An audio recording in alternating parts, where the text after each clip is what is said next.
Hey everyone, it's time again to recap the latest news from the solar PV industry, compiled by the American Solar Energy Society. I'm Jay Warmke with SolarPVTraining.com, and this is what's happening in the wonderful world of solar for the week of June 1st. A new reliability assessment from the North American Electric Reliability Corporation, or NERC, states that the U.S. grid appears to be in relatively good shape to handle the summer heat wave this year. This report contradicts the Trump administration's claim that aging fossil fuel plants are needed in order to prevent widespread power blackouts. Over the last year, the Department of Energy has forced 5 coal-fired power plants and 1 oil and gas power plant to stay online past their scheduled retirement dates, citing that there was an energy emergency that grid experts say simply does not yet exist.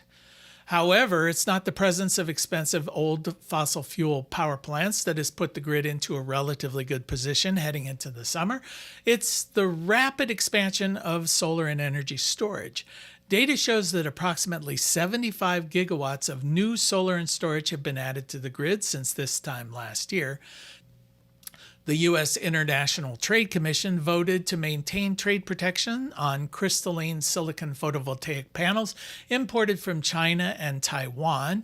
Initial duties were enacted in 2014 and over the years have reached rates as high as 165% for items imported from China and 44% for those items imported from Taiwan.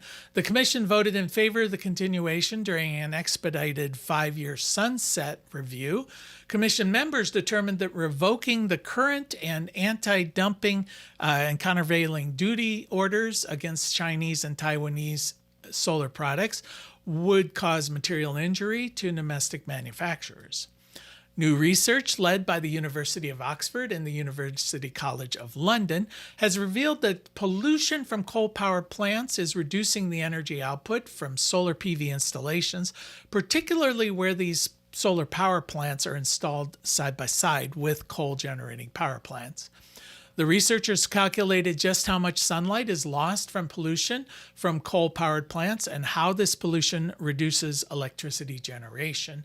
They found that aerosols, which are emitted when coal is burned, reduce global solar electricity output by 5.8% in 2023.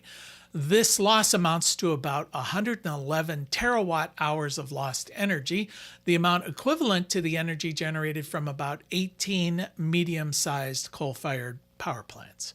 Between 2017 and 2023, new PV installations added an average of 246 terawatt hours of electricity each year. Aerosol-related losses from existing solar PV systems based on this research amounts to about 74 terawatt hours annually. That's nearly 1/3 of the gains from the new solar installations. This effect is particularly evident in China, where often solar and coal power plant capacity are installed side by side. A recent analysis from Ember shows that April 2026 marks the very first time globally that electricity generation from solar and wind has surpassed that generated by natural gas. The two renewable sources accounted for 22% of global electricity generation, while gas-fired power plants supplied only 20%. According to the study, wind and solar have to date surpassed natural gas in only a single month and not on an annual basis.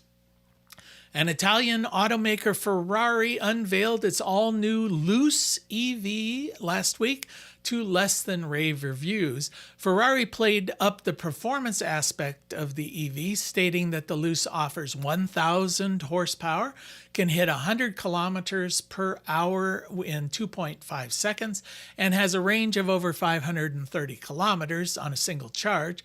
It also has 4 electric motors, 1 on each wheel. Media reports put the Luce's sticker price in Italy at a whopping 500,000 euros. The U.S. prices have not yet been announced. But despite Ferrari's high hopes for its inaugural electric product, markets did not respond well to this vehicle. Internet commenters and auto critics responded negatively, saying the loose strays from the brand's usual high performance aesthetic. Ferrari stock prices plunged 8.4% in Italy, and in the US they were down 5.3%. Now, globally, electric car sales hit the 20 million mark last year, meaning that 1 in 4 new cars sold worldwide is electric.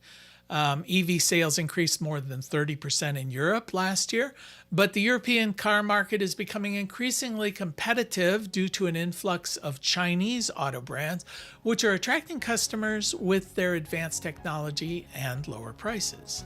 And that is the news from the solar industry for this week. We'll see you next week.